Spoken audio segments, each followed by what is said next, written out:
Porteira aberta aqui no Rodeio das Lives, seja bem-vindo e bem-vinda. Eu sou René Moreno aqui do canal Peoncast. Estamos promovendo educação, criatividade, empreendedorismo, liderança, inclusão, tudo que possa agregar na sua vida pessoal e profissional. Estamos aqui falando, interagindo com pessoas, aprendendo a vender, a comprar, ensinar e aprender dentro desse novo modelo de negócio, desse momento que nós estamos vivendo. E eu vou falar hoje com a Daniela Ladeira, que ela vai falar sobre finanças em tempos incertos. Daqui a pouco ela está chegando e nós vamos aqui entender um pouquinho como a gente pode ajustar nossas finanças e como a gente pode ter benefícios, enfim, nesse momento tão desafiador para todos nós. Se você gosta do conteúdo do meu canal, apoie o meu canal comprando nos nossos afiliados. Aqui no nossa bio tem o link da Magazine Luiza, que é o Magazine Educar. Tudo que você compra ali, a gente tem um projeto ajudando escolas públicas. Com R$ 2,95 é possível ajudar uma criança. Então tem o link da vaquinha também, você pode conhecer o projeto, conhecer e entender todos os planos. E pelo Magazine Luiza, tirando as comissões, tirando os impostos, todas as comissões são destinadas às escolas didáticas. E vamos conhecer um pouco mais dessa trajetória da Daniela e entender esse processo das finanças em tempos incertos. Olá, Daniela. Olá, tudo bem? Tudo, seja bem-vinda. Obrigada. Muito obrigada. Você fala da onde? Estou falando de Belo Horizonte, Minas Gerais. Oh, coisa boa, seja bem-vindo, viu?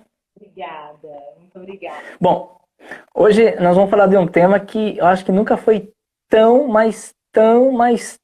importante, principalmente pela fase que a gente está passando, né, Dani? Então eu queria que você, por favor, contasse para a gente um pouquinho da onde você veio, aonde você está, para onde você está indo, e aí a gente entra no tema finanças em tempos incertos. Mais uma vez, seja bem-vindo, o chapéu é seu. Obrigada. Bom, meu nome é Daniela, eu falo de Belo Horizonte, Minas Gerais, eu atuo aí no Brasil inteiro na parte de gestão de patrimônio, planejamento estratégico, planejamento financeiro, né, gestão de... Então, neste momento, né, que estamos vivendo algo tão inesperado, o que nos leva a voltar o pensamento para nós mesmos, pessoas físicas, ou dentro das empresas, uma reanálise de tudo que a gente tem de custos, que temos de receita, e uma forma de sobrevivermos aí a este período tão incerto. Então, o meu trabalho é um pouco neste momento, voltado para a crise, mas ele também é voltado para um trabalho contínuo, né, de manutenção. Prevenção também. Onde você começa a analisar o patrimônio como um todo da família, né, e assim dar sequência à perpetuidade do patrimônio. Então, Isso que eu ia trabalho no meu dia a dia. Isso que eu ia perguntar para você, gestão de patrimônio. Então, uma família te procura contando um pouco do que eles têm de capital, o que foi feito, deixa de fazer, quantas pessoas, quantos herdeiros. Você ajuda a construir essa distribuição para um futuro na ausência, né, dos que fundaram. Você ajuda o que eu vejo muito hoje é que muitos vão embora e não fazem isso em vida e depois fica ali um desgaste para acontecer algumas coisas. Isso acontece? É muito comum. Independente do tamanho do patrimônio, nós precisamos analisar o seguinte, que nós temos 3 caixas, tá? Temos a caixa da liquidez, que é o dinheiro. Temos a caixa dos imóveis, que é o imobiliário. E temos a caixa da empresa. E dentro dessas 3 caixas, nós trabalhamos a manutenção do patrimônio, sua preservação e a sucessão. Que muitas vezes a gente tem herdeiros, mas não tem sucessores. Então, dentro de cada realidade da empresa e das pessoas, a gente busca equalizar essa gestão de patrimônio. Você hoje já fazia consulta online ou vem se adaptando a esse momento? Antigamente tempos atrás era mais presencial ou já fazia alguma coisa online? Não fazia online, sempre presencial com o cliente. Eu já tenho 23 anos de experiência na área, mas sempre presencial. E agora, nessa readaptação, né, Nós estamos aí utilizando as plataformas para fazer as reuniões, estamos digitalizando documentos, né? A digitalização de documentos super importante, que o que não acontecia, né? Os documentos vinham sempre manualmente, e agora nós estamos vivendo este momento e nos adaptando, mas trabalhando bastante. Então, o que a gente pode perceber é um novo olhar para o patrimônio, sabe? Mesmo que seja pequeno, médio ou grande, as pessoas começaram a se importar com a sua manutenção. A crise traz uma pré-ocupação, né? Então, as demandas vêm surgindo de forma muito mais eficiente do que antes. Era algo que ficava para depois. Agora é Dani, algo para fazer para ontem. para ontem, exatamente. A gente está aqui falando ao vivo, mas as pessoas têm assistido mais esse material no IGTV daqui algumas horas ou daqui algumas semanas, e possivelmente daqui a alguns anos. Muita gente vai ter acesso às informações. Então, isso tem acontecido com mais frequência. Agora eu pergunto para você, nós, como brasileiros, é um mito que nós não... Alô? Tá me ouvindo? Estou te ouvindo. Nós, como brasileiros, nós temos uma fama que a gente não é muito organizado, que a gente deixa muito para a última hora. E você está dizendo que agora, nesse momento, as pessoas estão mais preocupadas porque ontem. Como socorrer um patrimônio que, quando você está caindo do avião e está sem a máscara, né? Como socorrer? A minha querida, deixa eu falar para você, está saindo bastante tremida a sua imagem, para quem for assistir vai sofrer um pouquinho. Eu vou arrumar. Se você... porque senão vai... tipo assim, daqui a pouco eu vou cair da cadeira de labirintite aqui. Só um minutinho. Só um minutinho. Enquanto isso, eu vou falando, enquanto você se arruma, finalizar a minha linha de raciocínio. A gente sabe que a prevenção é muito mais importante, mais barata. Tudo a gente sabe disso, além de ser barato, né? Mas a gente está num processo que o avião está em queda. E as pessoas estão correndo atrás para resolver coisas que tinham que ter sido resolvidas para ontem. Como ajudar uma família dessa? Como que ajudar uma empresa nesse momento? Bom, no que diz respeito a custos, primeira coisa, nesse momento, é fazer uma análise de custos. Custos. Custos, Ok. Seja pessoas, ou seja, das empresas. Ó, o Felipe tá mandando um beijo aí, um abraço para você, falando aqui dupla aí, ó. Obrigada, Felipe. Esse Felício é top. Na verdade, a questão de custos é o primeiro aspecto no momento de gestão de crise, tá? Então, custos. A gente quais custos podem ser cortados ou então podem ser suspensos durante esse período. Vamos pensar no planejamento financeiro pessoal. O que eu posso suspender neste momento? Eu posso suspender a internet, eu posso suspender a televisão a cabo, eu posso suspender algumas despesas não necessárias de lazer e etc. Porque o primeiro passo é equalizar receita com despesas. E é muito mais fácil eu diminuir custos do que eu aumentar a receita nesse momento. Então, dentro dos comitês de crise que eu participo nessa pandemia, nós estamos focando em ações de redução de custos, tá? Seja redução de carga horária para diminuir salário, aproveitando os benefícios que o governo está dando, né? Seja em relação a algum maquinário que pode ser devolvido e antes estava locado, né? Pela diminuição da atividade. Várias coisas são possíveis de fazer nesse cenário. Perfeito.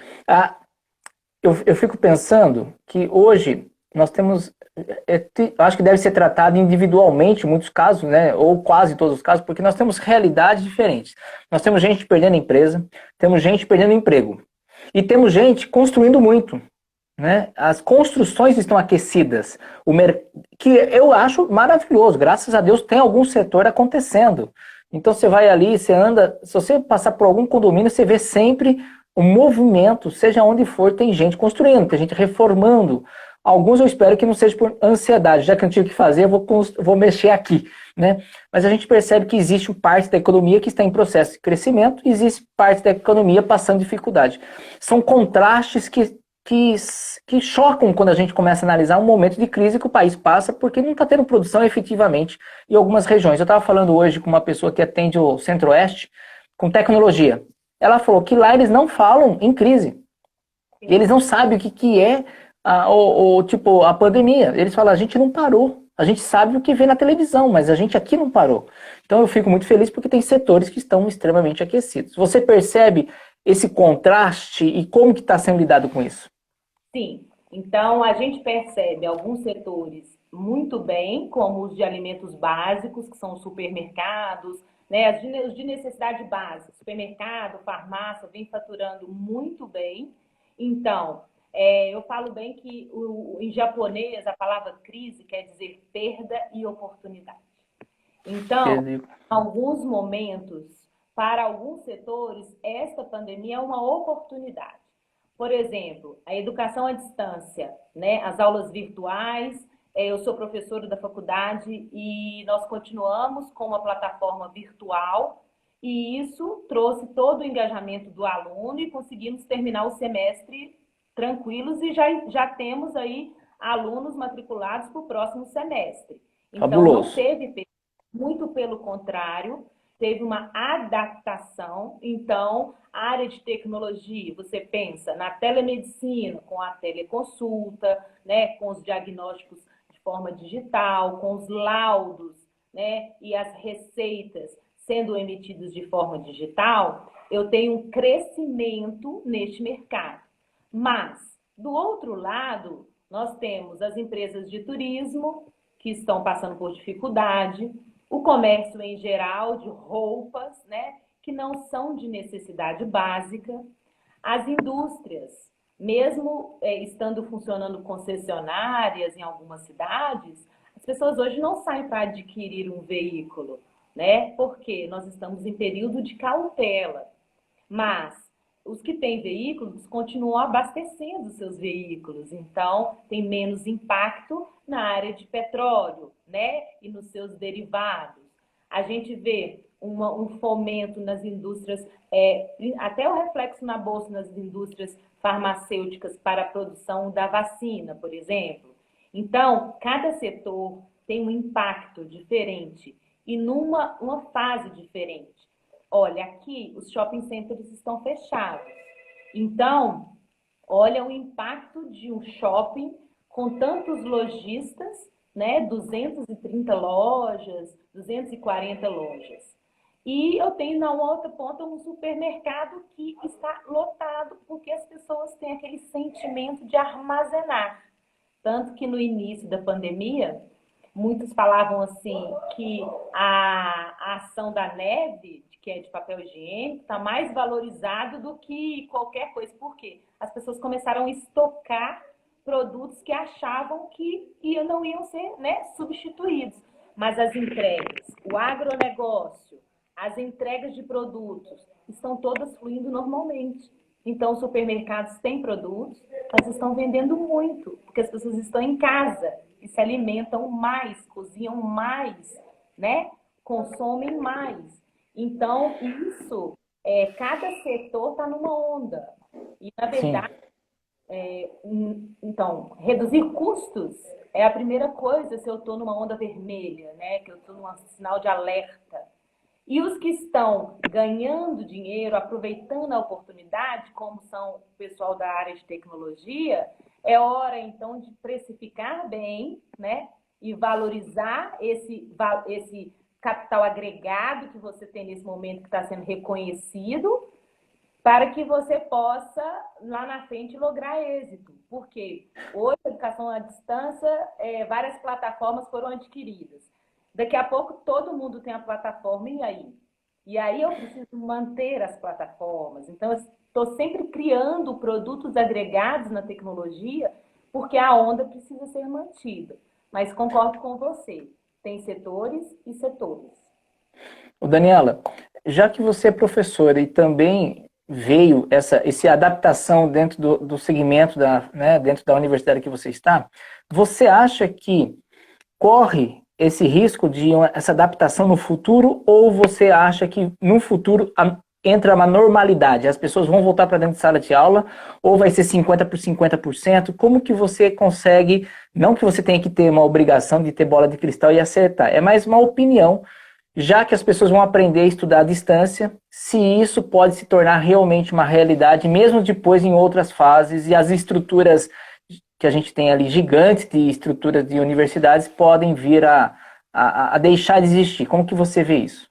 Bom, eu sei que em agosto vamos continuar com a educação à distância, tá? Ok. Eu vejo um movimento, os professores já se preparavam antes, porque a educação à distância é algo que já existe nos cursos, né, nas certificações, e não, mas muito pouco dentro das faculdades, né? Então, o professor já vinha preparado para este momento.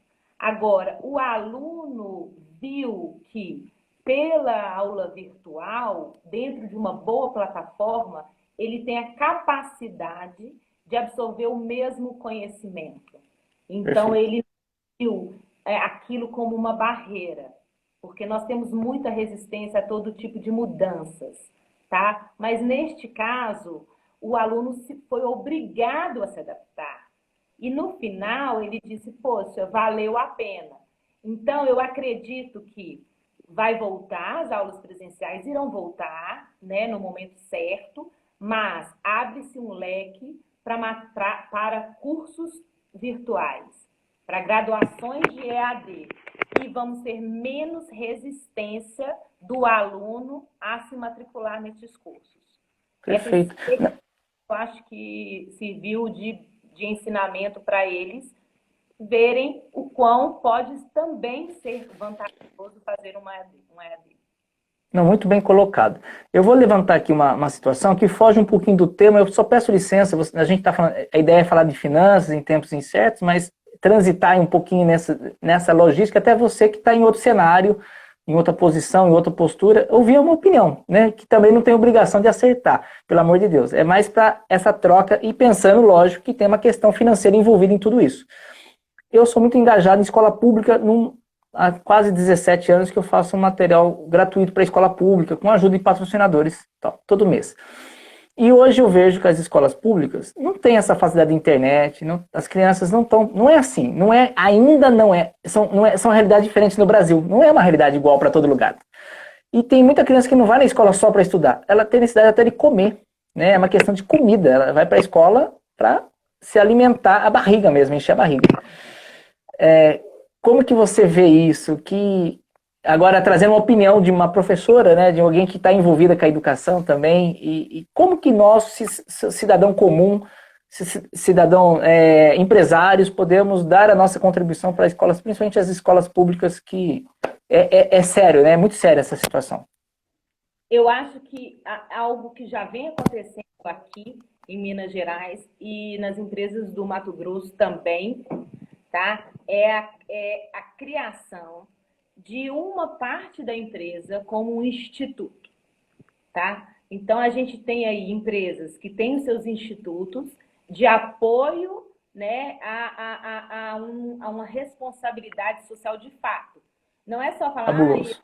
tenho preocupação com a responsabilidade social, porque é um dos stakeholders, não. É, de fato, agir. Então, nesse momento, por que não adotar, né, uma escola pública com o cunho de financiar esta merenda, né? Aqui, Fabuloso. entendeu? Aqui já vem acontecendo uma conscientização real dos empresários, onde se cria instrumentos jurídicos aptos, onde são focados as ações de responsabilidade social. Então, Fabuloso. então poderia ser essa. Eu não preciso, às vezes eu quero criar uma ação, e a ação está na minha frente para ser acoplada na empresa. Além da possibilidade que a empresa tem de deduzir no seu imposto de renda, né? As suas doações e etc.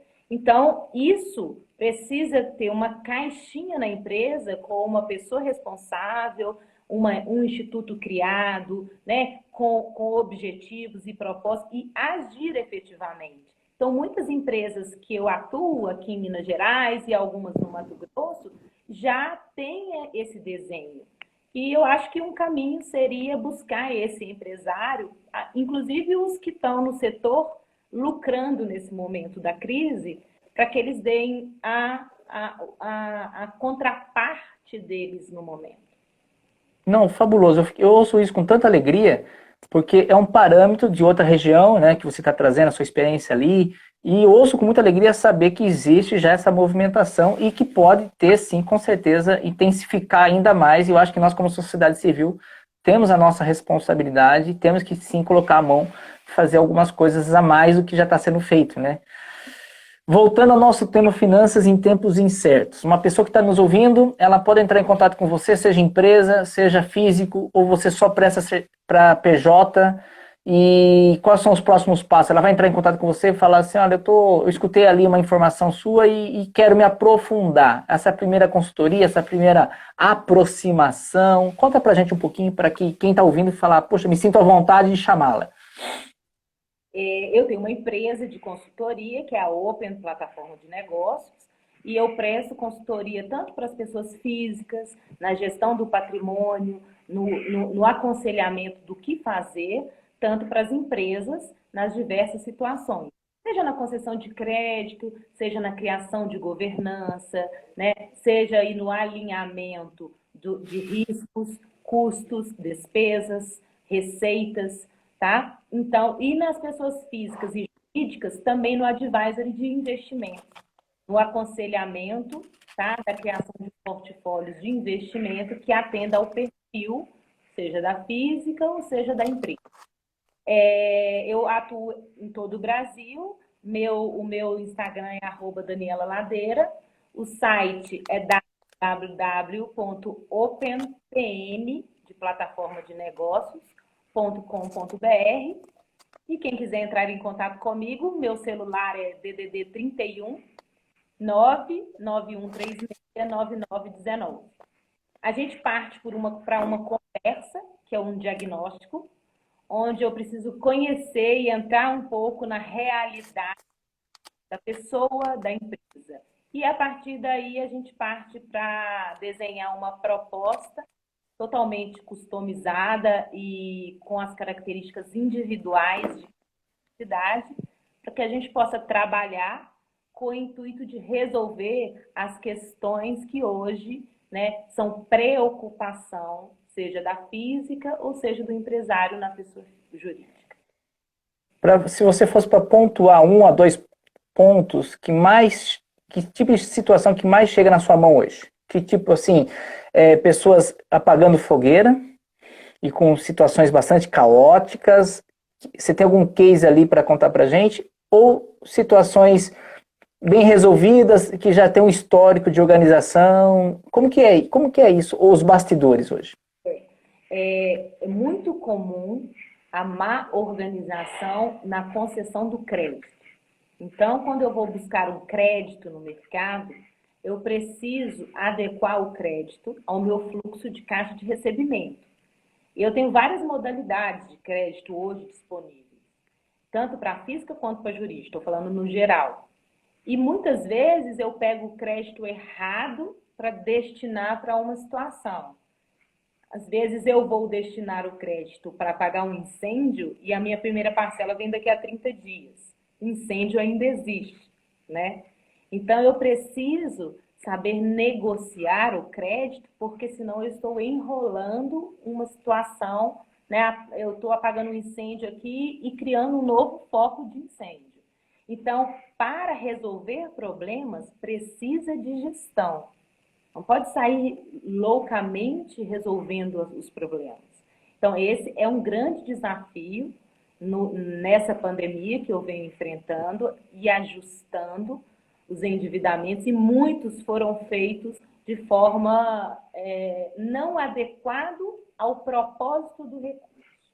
Tá? E em relação aos investimentos, muitos investidores que têm seus investimentos em aplicações sejam conservadoras ou mais agressivas, desconheciam os riscos inerentes aos próprios investimentos. Então, o conhecer não é olhar o extrato e ver se esse mês rendeu mais 5 ou menos 5. Eu preciso conhecer para que eu possa aceitar o melhor produto adequado ao meu perfil. Então, neste momento, nós estamos passando por um sistema de ajuste e reajuste, dentro da física, dentro da jurídica, e uma coisa que vem acontecendo muito, a criação de práticas de governança corporativa dentro das empresas. Todos estão querendo práticas governança corporativas.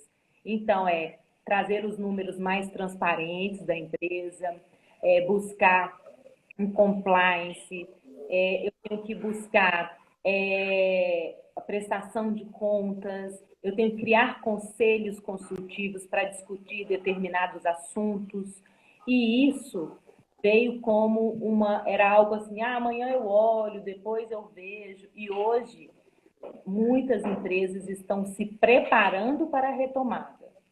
E uma preparação é se organizar na gestão. Processos, né? Tem várias coisas, sistemas, envolve tecnologia, envolve analisar números, envolve permitir que os números tragam solução de problemas, né? Então, nós estamos passando por um novo olhar. Acho que o empresariado hoje está começando a olhar diferente para o próprio patrimônio e para a sua empresa.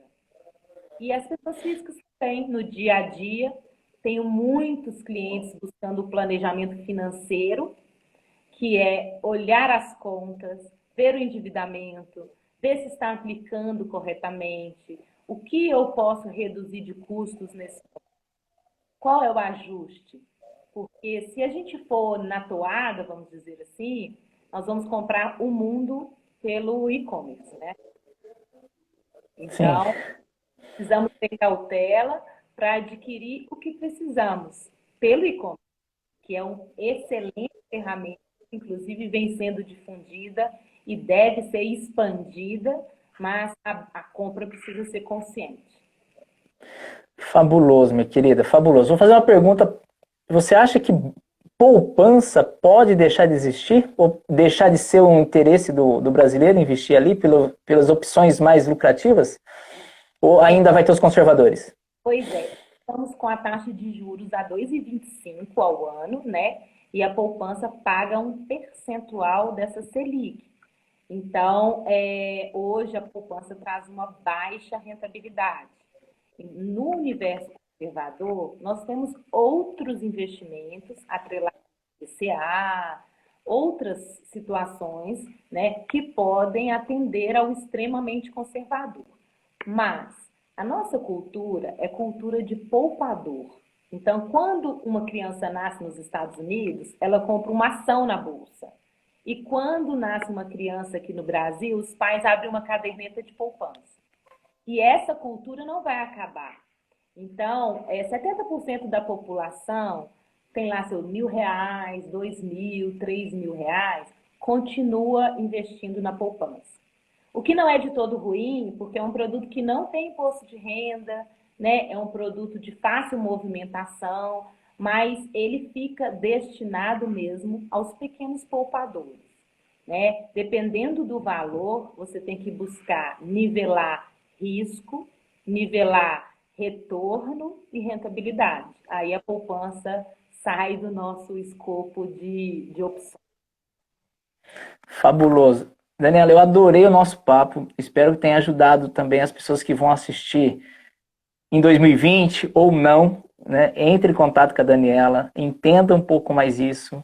Eu acho que, como ela colocou muito bem, as pessoas estão mais preocupadas em fazer planejamentos. Isso é coisa de deixar para depois, amanhã. Eu acho que essa postura ela vem se transformando, né? Porque realmente depois fica caro, ou depois existe uma consequência, né, que às vezes é irreversível, e isso tem tragédias lamentáveis em questões financeiras aí em todas as famílias, em todos os patrimônios construídos. Mas enfim, poderia falar. Só para completar, pessoal vai aumentar o imposto de doação, né? As tributações para fazer esse planejamento patrimonial, a tendência é que elas aumentem, tá? No Brasil, já a gente acha alto, mas são um dos menores. Então, aproveitar este momento, porque com certeza já tem medida provisória aí para aumentar a tributação de doação, distribuição de dividendos, né? A gente tem ITCMD, que é de causa morte e doação. Então, aproveitar a alíquota mais baixa, porque vamos precisar retirar recursos de alguma forma para cobrir essa situação que estamos vivendo. E com certeza o imposto sobre grandes fortunas ou sobre doações vai acontecer muito em breve. Então, precisamos aproveitar ainda que nós estamos num patamar razoável, né? Isso já é algo previsto, já vai acontecer. Vai acontecer, vai acontecer. Agora que o filho chora e a mãe não vê, né? Pois é, aí depois não adianta, não dá para fazer mágica, né? Então, a preocupação em ter já fazer uma distribuição de patrimônio em vida, criar alguma estrutura, tem que vir agora. Fabuloso. A gente precisa preservar o que a gente tem, né? Que agora a gente está sentindo na pele a experiência da incerteza. Daniela, eu queria deixar minha gratidão pela sua contribuição, sua doação, e quero convidar você para a gente ir para o quadro Somos Contadores de Histórias. Está preparada? Sim. Bora lá. Então me fale 3 palavras aleatórias. Otimismo. Anote aí que você vai usar, tá? Otimismo. Otimismo. Uhum. Gestão. Gestão. E desafio. Desafio. Anote as minhas. Fermento. Fermento. Ventilador. E barco. Essas 6 palavras você coloca num balaio, costura todas nessa história, manda para mim a história, eu continuo a sua história, em cima da sua história, devolvo para você e você finaliza a história, tudo isso em 1 minuto. Sério? Ao vivo? Agora! E aí, Dani, é assim, ó, toda boa história começa com Era Uma Vez. Então, no quadro Era Uma Vez, Daniela Ladeira, diretamente de Belo Horizonte, Era Uma Vez no quadro Somos Todos Contadores de Histórias. É com você. Bom, colocando um pouco de fermento aí na cabeça de vocês, né? Sem deixar de manter o otimismo, mesmo estando em momentos de crise e de pandemia, nós sabemos a importância da gestão dentro das pessoas físicas ou das pessoas jurídicas. Mas nosso maior desafio é manter o barco rolando. Vamos seguir o barco, né? E não deixar que nenhum vento contrário, né, tire o nosso rumo, o rumo do nosso barco. Por isso mesmo, precisamos de muitos ventiladores para manter a reta firme no nosso caminho. E para continuar reto, firme no mesmo caminho, a gente tem que buscar também ajuda externa. Não é só na sua força ou na sua sabedoria, também precisamos estar abertos para ouvir novas experiências e novos profissionais. É um caminho incerto. Nós estamos num barco, todos no mesmo barco. Mas precisamos sim ter sabedoria de escutar pessoas que entendem e têm visões a médio e longo prazo. E por isso que acreditamos, sim, que ter otimismo nessa hora faz parte também do processo. Essa gestão faz todo o processo, você vê aquilo que não consegue. Por isso a contratação e a consulta de pessoas especializadas faz toda a diferença. Porque o desafio é se entregar num momento tão difícil. Porque como tudo é fermento, como tudo é ruim, cresce igual um fermento, coisas boas também crescem igual um fermento. E bem organizado, e bem ventilado, com o ventilador do bem, a gente vai sim superar essa fase e vamos vencer. É com você. Sim. E o mais importante é sabermos que não somos ilha, né?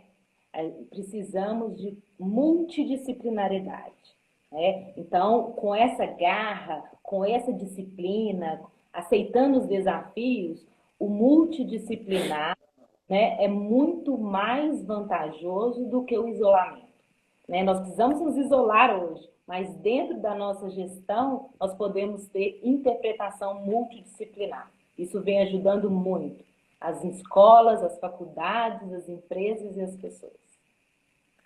Fabuloso. Daniela, gratidão pela sua contribuição aqui. Tá bom? Que corra tudo bem nessa trajetória, seu telefone toque muito, principalmente da capital de São Paulo, que chegue coisas interessantes ali para você, né? Isso mesmo. Estamos ansiosos. E tá dando a nossa contribuição para que esse mundo fique um pouco melhor. Perfeito. Gente, beijo no coração. Tá? Saúde. Amém. Obrigada. Tchau, fica com Deus. Tchau, tchau.